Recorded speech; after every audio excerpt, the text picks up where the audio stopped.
Hey guys, in this video I'll show you how to delete a table within Apple Notes.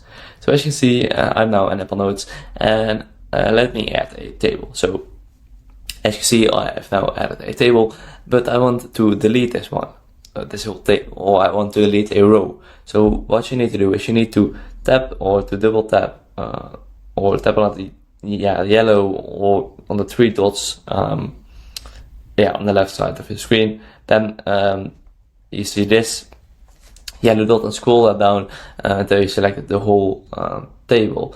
So as you can see, and then tap on those yellow dots on the left side of the screen, tap on it and tap on, as you see, delete two rows, like this. So now the two rows are deleted.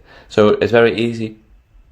And you can also just delete one row, for example, like this, and then tap on this. Or you can add a row or add another row. As you see, tap on this one, scroll up, delete two rows.